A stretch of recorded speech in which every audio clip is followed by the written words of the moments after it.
वाले नहीं रहे कमेटी में, दूसरे नंबर वाले को कह रहे हैं डेमो हो गया। आज जरा जाके देखिए भाई, इनके पार्टी के बाहर लोग कार्यकर्ता क्या लगाता है, देश का पीएम कैसा होता, हम तो बता ही दिए हैं। नीतीश बाबू पीएम थे, पीएम हैं और पीएम रहेंगे। पीएम का मतलब होता है पलटी मार। नमस्कार, लाइव सिटीज देख रहे हैं आप और मैं हूं आपके साथ निशा बर्नवाल।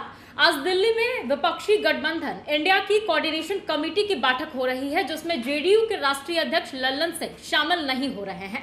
इसको लेकर अब जो एनडीए गठबंधन है वो हमलावर नजर आ रहा है। बीजेपी के नेताओं ने अब मुखर होकर बोलना शुरू कर दिया है।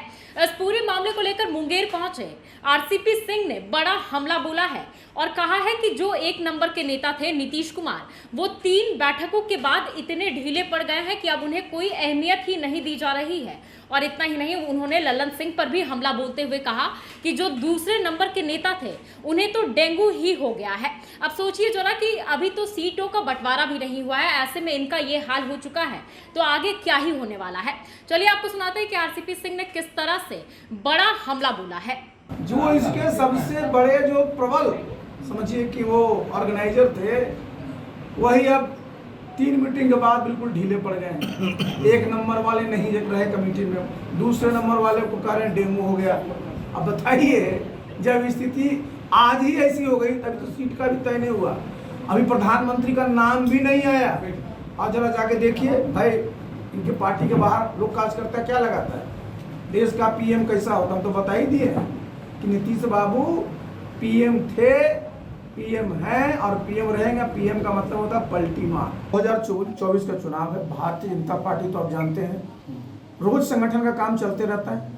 अभी पूरे देश में कार्यक्रम चल रहा है कार्यक्रम, और भारतीय जनता पार्टी पूरी तरह से 2024 का चुनाव जीतने के लिए तैयार है। सब जगह कार्यकर्ताओं की मीटिंग हो रही है, सब किस प्रकार की रणनीति बनेगी उस पर सब व्यवस्था हो रही है। तो 2024 का जो चुनाव है उसमें फिर से जो है भाजपा के नेतृत्व में एनडीए की सरकार दिल्ली में बनेगी और नरेंद्र मोदी जी फिर से जो है तीसरी बार भारत के प्रधानमंत्री बनेंगे। और क्यों ही बनना चाहिए। अभी आपने देखा ना, कुछ दिन पूर्व ही दिल्ली में जो G20 की बैठक संपन्न हुई, भारतवर्ष का कितना मान सम्मान पूरी दुनिया में बढ़ा है। तो ये तो भारतवर्ष के सारे लोग देख रहे हैं कि देखिए एक ऐसा नेतृत्व प्रधानमंत्री जी दे रहे हैं कि देश में तो काम हो ही रहा, विदेश में भी भारत की साख बढ़ी है। तो हम सबके लिए बड़ी अच्छी खबर है और इसका निश्चित रूप से जो प्रभाव है चुनाव पर भी पड़ेगा और भारतीय जनता पार्टी 2024 का चुनाव जीतेगी। कोई हॉट सीट नहीं है। जो श्रीमान जी है ना, ये इस बार नीचे से फर्स्ट करेंगे, चिंता मत करिए। ये जो बने थे पिछले बार सांसद, किस पार्टी का समर्थन था जी? हम लोग कितने गांव में गए थे, कितने बूथ पर हम गए थे भाई। इनको तो इनका कोई हक नहीं था, मोरल हक भी नहीं था बोलने का भाजपा के खिलाफ। जिसके वोट से बने, जिनके कार्यकर्ताओं ने आपके लिए पसीने बहाए, उनके नेता को गाली देते हैं। जाइएगा ना इस बार चुनाव में, पता चल जाएगा। अभी तो हमारे सत्यप्रकाश चौधरी सामने है, अभी एक जगह का इटहरी गांव है, पता कर लीजिए क्या लोग बोल रहा है।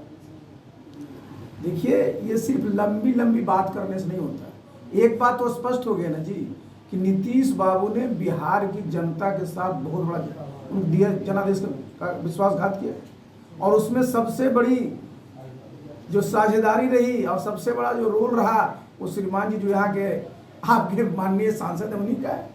तो माननीय सांसद जी क्या करेंगे यहाँ मुंगेर में, किस वार्ड में जाएंगे यहाँ वोट मांगने, क्या बोलेंगे सड़क हमने बना दी, चमचम कर रहा है, क्या बताएंगे कि रास्ते में 5-5 गोली दिन दहाड़े लोगों को मारी जा रही है। इस प्रकार कानून व्यवस्था बन कर। हाँ, इनका एक ही रहा है स्टाइल, जितने पदाधिकारी होते हैं उनको अपने पॉकेट में रखते हैं, पदाधिकारियों को डरा धमका करके काम कराते रहते हैं और इससे क्या होता है, पूरा का पूरा जो काम है प्रभावित होता है। और जनता इस बात को समझ गई है। तो 2024 के चुनाव में एनडीए का उम्मीदवार इनको बुरी तरह से हराए। तो सुना आपने आरसीपी सिंह को, इन्होंने नीतीश कुमार पर सवाल खड़े किए और इतना ही नहीं, उन्होंने ये भी कहा कि नीतीश कुमार की पार्टी के नेता अपने पार्टी कार्यालय के बाहर पोस्टर लगाए हुए हैं कि नीतीश कुमार पीएम बनेंगे और ऐसे में वो पीएम तो बनेंगे लेकिन वो पीएम का मतलब प्रधानमंत्री यानी प्राइम मिनिस्टर नहीं होगा बल्कि पलटी मार नीतीश कुमार है। उन्होंने बड़ा हमला बोला है और साथ ही साथ ललन सिंह की इस बैठक में नहीं शामिल होने को लेकर बड़ा सवाल खड़ा किया है।